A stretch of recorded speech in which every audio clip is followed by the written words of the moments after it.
स्वागत है आपका स्मार्ट सिटी गाइड में। आज के इस वीडियो में बात करेंगे 2021 में लॉन्च किए गए 10 मेगा प्रोजेक्ट्स के बारे में। इनमें ऐसी परियोजनाओं को शामिल किया गया है जिनको कैबिनेट द्वारा अप्रूव कर दिया गया है और 2021 में इन परियोजनाओं का डीपीआर तैयार किया जा रहा है और कुछ परियोजनाओं की आधारशिला भी रखी जा चुकी है और उनका निर्माण कार्य भी शुरू हो चुका है। यह वीडियो पार्ट 1 होगा। अगर आपको यह वीडियो पसंद आए और पार्ट 2 भी देखना चाहते हैं तो कमेंट बॉक्स में जरूर बताएं। वीडियो को लाइक करना और चैनल को सब्सक्राइब करना बिल्कुल ना भूले। चलिए शुरू करते हैं। नंबर 10 पर बात करते हैं अयोध्या एयरपोर्ट के बारे में, जिसका निर्माण उत्तर प्रदेश राज्य में किया जाएगा और इसको ऑफिशियली मर्यादा पुरुषोत्तम श्री राम इंटरनेशनल एयरपोर्ट के नाम से जाना जाता है। यह एक अंतर्राष्ट्रीय हवाई अड्डा होगा जो कि एक ब्राउनफील्ड प्रोजेक्ट है और वर्तमान के एयर स्ट्रिप को अपग्रेड किया जाएगा।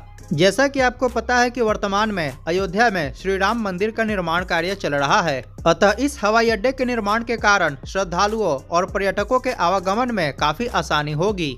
अयोध्या इंटरनेशनल एयरपोर्ट का फेज 1 347 एकड़ लैंड एरिया में फैला होगा और इसके परिसर को निकट भविष्य में 600 एकड़ तक बढ़ाया जा सकता है। वर्तमान में अयोध्या एयरपोर्ट में एक रनवे है जिसकी लंबाई लगभग 1500 मीटर है और इस रनवे की चौड़ाई लगभग 30 मीटर है। अतः अयोध्या एयरपोर्ट फेज 1 परियोजना के अंतर्गत इसके रनवे की लंबाई को बढ़ाकर 2200 मीटर किया जाएगा और इसकी चौड़ाई को बढ़ाकर 45 मीटर किया जाएगा।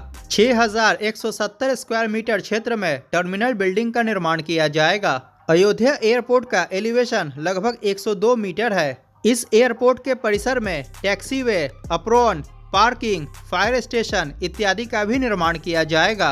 अयोध्या एयरपोर्ट के डीपीआर का निर्माण एयरपोर्ट्स अथॉरिटी ऑफ इंडिया द्वारा किया गया है और इसके निर्माण में लगभग 242.14 करोड़ रुपए खर्च किए जाएंगे, जो कि फेज 1 का कंस्ट्रक्शन कॉस्ट है और इसका फेज 1 2022 में ऑपरेशनल हो जाएगा। इसके निर्माण से अयोध्या में पर्यटन के क्षेत्र को बढ़ावा मिलेगा और रोजगार एवं व्यापार के नए अवसर उत्पन्न होंगे और श्रद्धालु भगवान श्री राम का दर्शन काफी आसानी से कर पाएंगे। नंबर 9 पे बात करते हैं विल्लुपुरम नागपट्टिनम 4 लेन हाईवे परियोजना के बारे में, जिसका निर्माण तमिलनाडु राज्य में किया जा रहा है। इस हाईवे का निर्माण भारतमाला परियोजना के अंतर्गत national highways authority of India द्वारा किया जा रहा है, जिसके अंतर्गत इस 2 लेन हाईवे को 4 लेन में कन्वर्ट किया जा रहा है। यह हाईवे परियोजना विल्लुपुरम से शुरू होकर पुदुचेरी, कुडालोर, पुंडियाकुपम, सत्तनाथपुरम, कराईकल होते हुए नागपट्टिनम में जाकर समाप्त होती है और इसकी कुल लंबाई लगभग 180 किलोमीटर है। यह हाईवे परियोजना तमिलनाडु के कोस्टल एरिया के बीच कनेक्टिविटी को और बेहतर करेगा। फरवरी 2021 में इस परियोजना के निर्माण के लिए आधारशिला प्रधानमंत्री नरेंद्र मोदी द्वारा रखी गई थी। इस परियोजना का निर्माण 4 चरणों में किया जा रहा है और इसके निर्माण में लगभग 6000 करोड़ रुपए खर्च किए जा रहे हैं और ये 2023 तक बनकर तैयार हो जाएगा। वर्तमान में विल्लुपुरम से नागपट्टिनम के बीच यात्रा करने में लगभग 4.5 घंटे का समय लगता है, परंतु 4 लेन हाईवे के निर्माण के बाद इस दूरी को 3 घंटे से भी कम समय में पूरा किया जा सकेगा। इसका निर्माण वेलस्पून इंटरप्राइजेस द्वारा किया जा रहा है। नंबर 8 पर बात करते हैं धुबरी फुलबारी ब्रिज के बारे में, जिसका निर्माण असम और मेघालय राज्य में किया जा रहा है और यह हमारे देश का सबसे लंबा नदी पर बनने वाला सेतु होगा। धुबरी फुलबारी ब्रिज एक 4 लेन हाईवे ब्रिज होगा जिसकी लंबाई लगभग 19 किलोमीटर होगी और इस 19 किलोमीटर लंबे सेतु का निर्माण ब्रह्मपुत्र नदी पर किया जा रहा है। वर्तमान में सड़क मार्ग द्वारा धुबरी से फुलबारी की दूरी लगभग 250 किलोमीटर है, जिसको तय करने में लगभग 6 घंटे का समय लग जाता है। नाव द्वारा भी धुबरी से फुलबारी के बीच यात्रा करने में लगभग 2.5 घंटे का समय लग जाता है, परंतु 4 लेन ब्रिज के निर्माण से धुबरी से फुलबारी की दूरी मात्र 19 किलोमीटर रह जाएगी, जिसको केवल 20 मिनट में पूरा किया जा सकेगा। इस 19 किलोमीटर लंबे परियोजना के अंतर्गत 12.625 किलोमीटर लंबा नेविगेशन ब्रिज का निर्माण किया जाएगा। धुबरी साइड की तरफ 3.5 किलोमीटर लंबा अप्रोच वायाडक्ट का निर्माण किया जाएगा और फुलबारी साइड की तरफ 2.2 किलोमीटर लंबा अप्रोच वायाडक्ट का निर्माण किया जाएगा। इसके अलावा ब्रिज के दोनों साइड अप्रोच रोड और इंटरचेंजेस का भी निर्माण किया जाएगा। फरवरी 2021 में प्रधानमंत्री श्री नरेंद्र मोदी द्वारा इस परियोजना की आधारशिला रखी गई। इस ब्रिज की नदी की सतह से ऊंचाई अर्थात वर्टिकल क्लियरेंस लगभग 10.5 मीटर है, क्योंकि इसका निर्माण नेशनल वाटरवे नंबर 2 पर किया जा रहा है। धुबरी फुलबारी ब्रिज का निर्माण L&T द्वारा किया जा रहा है और इसके निर्माण में 3,166 करोड़ रुपए खर्च किए जाएंगे। यह परियोजना 2028 में बनकर तैयार होगा। इसके निर्माण से मेघालय की रेस्ट ऑफ इंडिया से कनेक्टिविटी और भी बेहतर हो जाएगी, जिससे कि पर्यटन के क्षेत्र को बढ़ावा मिलेगा। इतना ही नहीं, भारत से बांग्लादेश के बीच में कनेक्टिविटी भी बेहतर होगी। नंबर 7 पर बात करते हैं अहमदाबाद मेट्रो फेज 2 के बारे में, जिसका निर्माण गुजरात राज्य में किया जा रहा है। जनवरी 2021 में प्रधानमंत्री श्री नरेंद्र मोदी द्वारा अहमदाबाद मेट्रो फेज 2 की आधारशिला रखी गई। फेज 2 की कुल लंबाई लगभग 28.25 किलोमीटर है और इसके अंतर्गत 2 एलिवेटेड कॉरिडोर्स का निर्माण किया जाएगा। आपको बता दें कि वर्तमान में अहमदाबाद मेट्रो का फेज 1, जिसके अंतर्गत 2 लाइंस का निर्माण किया जा रहा है, 2023 तक बनकर तैयार हो जाएगा और इसके फेज 2 के अंतर्गत मोटेरा क्रिकेट स्टेडियम से, जिसको कि नरेंद्र मोदी स्टेडियम के नाम से जाना जाता है, गुजरात नेशनल लॉ यूनिवर्सिटी अर्थात GNLU होते हुए गांधीनगर के महात्मा मंदिर के पास जाकर समाप्त होगी और मोटेरा स्टेडियम से महात्मा मंदिर फेज 1 के लाइन 2 का नॉर्थ एक्सटेंशन है, जिसका निर्माण फेज 2 के अंतर्गत किया जाएगा। इसकी लंबाई लगभग 22.838 किलोमीटर है और इसके अंतर्गत 20 स्टेशंस का निर्माण किया जाएगा और फेज 2 के अंतर्गत बनने वाला दूसरा लाइन एक स्पर लाइन होगा, जो कि गुजरात नेशनल लॉ यूनिवर्सिटी से होते हुए गिफ्ट सिटी तक जाएगा और इसकी लंबाई लगभग 5.416 किलोमीटर है और इसके अंतर्गत 2 स्टेशंस का निर्माण किया जाएगा और वर्तमान में फेज 2 के अंतर्गत बनने वाले दोनों लाइंस का निर्माण कार्य चल रहा है। इस कॉरिडोर के अंतर्गत स्टैंडर्ड गेज ट्रैक का निर्माण किया जा रहा है। अहमदाबाद मेट्रो फेज 2 के निर्माण की जिम्मेदारी एफकॉन्स इंफ्रास्ट्रक्चर और रंजीत बिल्डकॉन को मिला हुआ है। फेज 2 के निर्माण में लगभग 5,384.17 करोड़ रुपए खर्च किए जाएंगे और यह 2024 तक बनकर तैयार हो जाएगा। इसके बाद अहमदाबाद की गांधीनगर और गिफ्ट सिटी से कनेक्टिविटी और भी बेहतर हो जाएगी। नंबर 6 पे बात करते हैं विजयवाड़ा बेंगलुरु एक्सप्रेसवे के बारे में, जिसका निर्माण आंध्र प्रदेश और कर्नाटका राज्यों में किया जाएगा। 31 अगस्त 2021 को विजयवाड़ा बेंगलुरु नए एक्सप्रेसवे के निर्माण को हरी झंडी मिल चुकी है और national highways authority of India द्वारा इस एक्सप्रेसवे परियोजना के डिटेल प्रोजेक्ट रिपोर्ट अर्थात DPR निर्माण किए जाने की प्रक्रिया भी शुरू की जा चुकी है। इस परियोजना की कुल लंबाई लगभग 570 किलोमीटर होगी, जिसमें 360 किलोमीटर लंबा ग्रीनफील्ड 4 लेन का एक्सप्रेसवे बनाया जाएगा और बाकी का स्ट्रेच नेशनल हाईवेज का पार्ट होगा, जो कि ब्राउनफील्ड प्रोजेक्ट होगा और इस एक्सप्रेसवे को भविष्य में जरूरत के हिसाब से एक्सपैंड किया जा सकता है। यह एक्सप्रेसवे परियोजना आंध्र प्रदेश के विजयवाड़ा से शुरू होकर गुंटूर, नरसरावपेटा, विनुकोंडा, मार्कापुर, कडपा, पुलिवेंडुला, अनंतपुर, पेनुकोंडा, कोडिकोंडा, कर्नाटका राज्य में चिक्काबल्लापुरा होते हुए बेंगलुरु के पास जाकर समाप्त होगी। जैसा कि आपको पता है कि वर्तमान में आंध्र प्रदेश की अपकमिंग कैपिटल अमरावती का निर्माण विजयवाड़ा के नजदीक किया जा रहा है, तो यह एक्सप्रेसवे आंध्र प्रदेश की अपकमिंग कैपिटल अमरावती और कर्नाटका की प्रेजेंट कैपिटल बेंगलुरु को आपस में कनेक्ट कर देगा। इस एक्सप्रेसवे का brownfield section national highway number 44, जो कि अनंतपुर से बेंगलुरु तक होगा, वर्तमान में लिमिटेड एक्सेस कंट्रोल्ड हाईवे है और नेशनल हाईवे नंबर 16, जो कि विजयवाड़ा से गुंटूर तक होगा, वर्तमान में यह एक्सेस कंट्रोल्ड हाईवे है और बाकी का लगभग 360 किलोमीटर लंबा स्ट्रेच ग्रीनफील्ड एक्सप्रेसवे होगा। वर्तमान में विजयवाड़ा से बेंगलुरु के बीच यात्रा करने में लगभग 12 घंटे का समय लग जाता है, परंतु इस एक्सप्रेसवे के निर्माण के बाद इस दूरी को मात्र 7 घंटे में पूरा किया जा सकेगा, जिससे कि समय और ईंधन दोनों की बचत होगी, जिसके कारण व्यापार में वृद्धि होगा। इस एक्सप्रेसवे के कारण बेंगलुरु की मछलीपट्टनम पोर्ट से कनेक्टिविटी और भी बेहतर हो जाएगी। विजयवाड़ा बेंगलुरु एक्सप्रेसवे के ग्रीनफील्ड 360 किलोमीटर लंबे स्ट्रेच के निर्माण में लगभग 10,000 करोड़ रुपए खर्च किए जाएंगे और उम्मीद है कि यह 2025 तक बनकर तैयार हो जाएगा। नंबर 5 पे बात करते हैं रक्सौल हल्दिया पोर्ट एक्सप्रेसवे के बारे में, जिसका निर्माण बिहार, झारखंड और पश्चिम बंगाल राज्यों में किया जाएगा। यह ग्रीनफील्ड एक्सप्रेसवे परियोजना है जिसका वर्तमान में DPR तैयार किया जा रहा है। मई 2021 में इस परियोजना के डीपीआर निर्माण के लिए टेंडर जारी किया गया। रक्सौल हल्दिया पोर्ट एक्सप्रेसवे 4 लेन का एक्सेस कंट्रोल एक्सप्रेसवे होगा और अगर बात करें इसके अनुमानित रूट अलाइनमेंट की तो यह बिहार राज्य के पूर्वी चंपारण जिले के रक्सौल से शुरू होकर मुजफ्फरपुर, आसनसोल, दुर्गापुर होते हुए पूर्वा मेदिनीपुर जिले के हल्दिया पोर्ट के पास जाकर समाप्त होगी और इसकी कुल लंबाई लगभग 680 किलोमीटर है। इस एक्सप्रेसवे परियोजना के डीपीआर अर्थात डिटेल्ड प्रोजेक्ट रिपोर्ट को 2 चरणों में तैयार किया जा रहा है।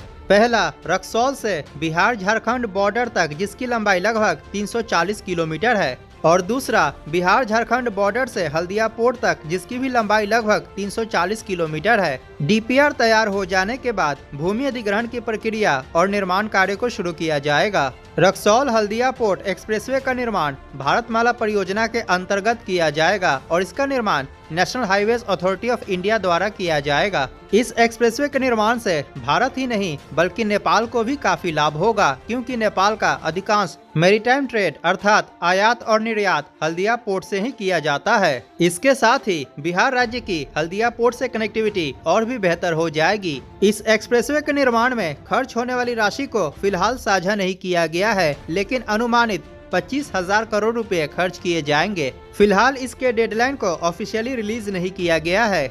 नंबर 4 पे बात करते हैं सूरत मेट्रो परियोजना के बारे में, जिसका निर्माण गुजरात राज्य के सूरत शहर में किया जा रहा है। सूरत मेट्रो परियोजना के फेज 1 के निर्माण की आधारशिला प्रधानमंत्री श्री नरेंद्र मोदी द्वारा जनवरी 2021 में रखी गई थी। इस परियोजना के फेज 1 के अंतर्गत 2 कॉरिडोर्स का निर्माण किया जाएगा और इसकी कुल लंबाई 40.35 किलोमीटर होगी। इन दोनों कॉरिडोर्स के अंतर्गत 38 मेट्रो स्टेशन का निर्माण किया जाएगा। कॉरिडोर 1 जो कि नॉर्थ साउथ कॉरिडोर होगा, सरथाना से शुरू होकर ड्रीम सिटी तक बनाया जा रहा है, जिसकी लंबाई लगभग 21.61 किलोमीटर होगी। इसके अंतर्गत 20 मेट्रो स्टेशन का निर्माण किया जाएगा। इस कॉरिडोर में 15.14 किलोमीटर का सेक्शन एलिवेटेड होगा, जिसके अंतर्गत 14 एलिवेटेड स्टेशन का निर्माण किया जाएगा और 6.47 किलोमीटर का सेक्शन अंडरग्राउंड होगा, जिसके अंतर्गत 6 अंडरग्राउंड स्टेशन का निर्माण किया जाएगा। इस मेट्रो परियोजना का दूसरा कॉरिडोर भेसान से सरौली तक होगा, जिसकी लंबाई लगभग 18.74 किलोमीटर है। यह कॉरिडोर एलिवेटेड कॉरिडोर होगा और इसके अंतर्गत 18 एलिवेटेड स्टेशन का निर्माण किया जाएगा। सूरत मेट्रो में स्टैंडर्ड गेज ट्रैक का यूज किया जाएगा। इन प्रमुख कंस्ट्रक्शन कंपनियों द्वारा इस परियोजना का निर्माण कार्य किया जा रहा है। सूरत मेट्रो फेज 1 के निर्माण में लगभग 12,020 करोड़ रुपए खर्च किए जाएंगे और यह 2026 तक बनकर तैयार हो जाएगा, लेकिन इसके कुछ सेक्शन को 2024 में ऑपरेशनल कर दिया जाएगा। नंबर 3 पे बात करते हैं कोंकण एक्सप्रेसवे के बारे में, जिसका निर्माण महाराष्ट्र राज्य में किया जाएगा। कोंकण एक्सप्रेसवे एक प्रस्तावित परियोजना है जिसका निर्माण महाराष्ट्र राज्य के कोस्टल एरिया के समानांतर वेस्टर्न घाट्स में किया जाएगा। यह एक ग्रीनफील्ड 6 लेन का एक्सेस कंट्रोल एक्सप्रेसवे है, जिसका निर्माण मुंबई से सिंधु दुर्ग के बीच किया जाएगा। कोंकण एक्सप्रेसवे नवी मुंबई के पनवेल से शुरू होकर रत्नागिरी डिस्ट्रिक्ट, सिंधु दुर्ग डिस्ट्रिक्ट होते हुए महाराष्ट्र और गोवा राज्य के बॉर्डर के पास स्थित पत्रा देवी गांव के पास जाकर समाप्त होगी और इसकी कुल लंबाई लगभग 400 किलोमीटर से लेकर 450 किलोमीटर के आसपास होगी। कोंकण एक्सप्रेसवे का निर्माण 4 चरणों में किया जाएगा। इस परियोजना को महाराष्ट्र स्टेट गवर्नमेंट द्वारा बनाया जाएगा और यह Maharashtra state road development corporation limited के अंतर्गत आता है। अगस्त 2021 में इस परियोजना को महाराष्ट्र कैबिनेट द्वारा अप्रूव किया गया और वर्तमान में इस परियोजना के डीपीआर निर्माण के लिए टेंडर को इनवाइट किया जा चुका है। इसके डीपीआर को 2 सालों के अंदर बनाया जाएगा। इसके बाद जमीन अधिग्रहण और निर्माण कार्य की प्रक्रिया को शुरू किया जाएगा। इस परियोजना के डीपीआर तैयार हो जाने के बाद 4 सालों का और समय लगेगा इसके निर्माण कार्य को पूरा होने में। अतः यह परियोजना 6 सालों के अंदर बनकर तैयार होगा, अर्थात 2027 तक यह परियोजना बनकर तैयार होगा। महाराष्ट्र राज्य का कोंकण क्षेत्र कनेक्टिविटी के हिसाब से राज्य के दूसरे क्षेत्रों से पिछड़ा हुआ है। नेशनल हाईवे नंबर 66 एकमात्र प्रमुख नेशनल हाईवे है जो कि कोंकण क्षेत्र से होकर गुजरता है। अतः कोंकण एक्सप्रेसवे के निर्माण के बाद इस क्षेत्र में कनेक्टिविटी और भी बेहतर हो जाएगी, जिससे कि पर्यटन के क्षेत्र को बढ़ावा मिलेगा और रोजगार एवं व्यापार के नए अवसर उत्पन्न होंगे। वर्तमान में मुंबई से सिंधु दुर्ग की यात्रा को पूरा करने में लगभग 10 घंटे का समय लग जाता है, परंतु कोंकण एक्सप्रेसवे के निर्माण के बाद इस यात्रा को मात्र 4 घंटे में पूरा किया जा सकेगा और मुंबई से गोवा के बीच की यात्रा को वर्तमान में 12 घंटे में पूरा किया जाता है, जिसको कि मात्र 5 घंटे में पूरा किया जा सकेगा। यह एक्सप्रेसवे महाराष्ट्र राज्य के पहाड़ी क्षेत्रों से होकर गुजरता है, अतः इसके अंतर्गत बहुत सारे टनल्स और ब्रिजेस का भी निर्माण किया जाएगा। कोंकण एक्सप्रेसवे परियोजना के निर्माण में लगभग 70,000 करोड़ रुपए खर्च किए जाएंगे। नंबर 2 पे बात करते हैं Mumbai Nagpur high speed rail परियोजना के बारे में, जिसका निर्माण महाराष्ट्र राज्य में किया जाएगा। यह एक प्रस्तावित परियोजना है जिसका निर्माण महाराष्ट्र की राजधानी मुंबई और महाराष्ट्र की विंटर कैपिटल नागपुर के बीच किया जाएगा। मार्च 2021 में Mumbai Nagpur high speed rail corridor के डीपीआर का निर्माण कार्य शुरू किया गया और इसके डीपीआर तैयार करने की प्रक्रिया को जल्द ही पूरा कर लिया जाएगा।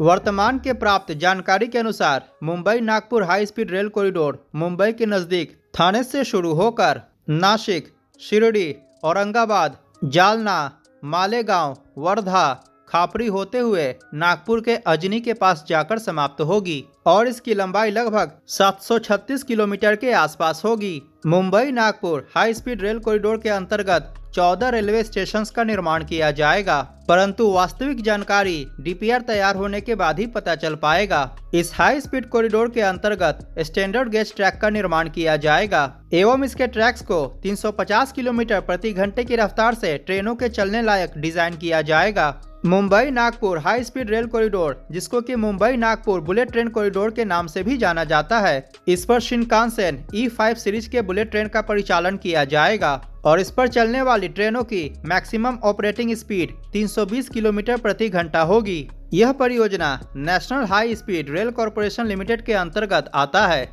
वर्तमान में मुंबई से नागपुर की दूरी को ट्रेन द्वारा दुरंतो एक्सप्रेस से 11 घंटे 30 मिनट में पूरा किया जाता है, परंतु हाई स्पीड कॉरिडोर के निर्माण के बाद इस दूरी को मात्र 4 घंटे में पूरा किया जा सकेगा।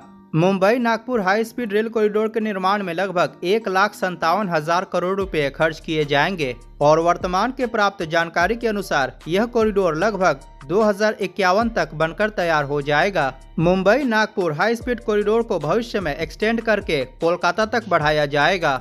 नंबर 1 पे बात करते हैं Delhi Ahmedabad high speed rail corridor के बारे में, जो कि एक प्रस्तावित परियोजना है और इसका निर्माण दिल्ली से अहमदाबाद होते हुए मुंबई के बीच बेहतर कनेक्टिविटी स्थापित करने के लिए किया जाएगा। जैसा कि आपको पता है कि वर्तमान में मुंबई से Ahmedabad high speed rail corridor का निर्माण कार्य चल रहा है, जिसकी लंबाई लगभग 508 किलोमीटर है। अतः Delhi Ahmedabad high speed rail corridor Mumbai Ahmedabad high speed rail corridor का ही एक्सटेंशन है। इस परियोजना का निर्माण diamond quadrilateral high speed rail line corridor के अंतर्गत किया जा रहा है। आपको बता दें कि diamond quadrilateral high speed rail line परियोजना का प्रमुख उद्देश्य है भारत के चारों महानगर दिल्ली, मुंबई, चेन्नई और कोलकाता को हाई स्पीड रेल कॉरिडोर के माध्यम से कनेक्ट करना। Delhi Ahmedabad high speed rail corridor एक ग्रीनफील्ड कॉरिडोर होगा और 31 जुलाई 2021 को इस परियोजना का डीपीआर तैयार कर लिया गया। बहुत जल्द भूमि अधिग्रहण की प्रक्रिया को शुरू किया जाएगा। इसके बाद निर्माण कार्य को भी शुरू किया जाएगा। यह परियोजना दिल्ली, हरियाणा, राजस्थान और गुजरात राज्यों से होकर गुजरेगा। इस कॉरिडोर में स्टैंडर्ड गेज ट्रैक का यूज किया जाएगा और इसकी मैक्सिमम परमिसिबल स्पीड 320 किलोमीटर प्रति घंटा होगी, लेकिन इसके ट्रैक्स को 350 किलोमीटर प्रति घंटा के हिसाब से डिजाइन किया जाएगा। अगर बात करें इस परियोजना के रूट अलाइनमेंट की, तो Delhi Ahmedabad high speed rail corridor Delhi के द्वारका सेक्टर 21 से शुरू होकर मानेसर, जयपुर, अजमेर, चित्तौड़गढ़, उदयपुर, हिम्मतनगर होते हुए अहमदाबाद के साबरमती स्टेशन के पास जाकर समाप्त होगा और इस कॉरिडोर की कुल लंबाई लगभग 886 किलोमीटर होगी। Delhi Ahmedabad bullet train corridor के अंतर्गत 15 रेलवे स्टेशन का निर्माण किया जाएगा और गवर्नमेंट ऑफिशियल के अनुसार यह पूरा कॉरिडोर एलिवेटेड बनाया जाएगा एवं इस कॉरिडोर पर शिनकानसेन E5 सीरीज के बुलेट ट्रेन का परिचालन किया जाएगा। Delhi Ahmedabad high speed rail corridor और Mumbai Ahmedabad high speed rail corridor के निर्माण के बाद इस पूरे कॉरिडोर को Delhi Mumbai high speed rail corridor के नाम से जाना जाएगा, जिसकी कुल लंबाई लगभग 1394 किलोमीटर होगी। वर्तमान में दिल्ली से अहमदाबाद के बीच ट्रेन द्वारा यात्रा करने में लगभग 14 घंटे का समय लग जाता है, परंतु हाई स्पीड रेल कॉरिडोर के निर्माण के बाद इस दूरी को मात्र 4 घंटे में पूरा किया जा सकेगा। इतना ही नहीं, दिल्ली से मुंबई की दूरी को मात्र 6 घंटे में पूरा किया जा सकेगा। Delhi Ahmedabad high speed rail corridor के निर्माण में लगभग 1,77,000 करोड़ रुपए खर्च किए जाएंगे और यह 2031 तक बनकर तैयार हो जाएगा। तो ये था 2021 के 10 मेगा प्रोजेक्ट्स के बारे में जानकारी। स्क्रीन पर दिख रहे वीडियो पर क्लिक करके 2021 में कंप्लीट होने वाले 10 परियोजनाओं के बारे में अवश्य जानें। वीडियो को लाइक जरूर करें और चैनल को सब्सक्राइब करना बिल्कुल ना भूलें। मिलते हैं अगली वीडियो में। जय हिंद, वंदे मातरम।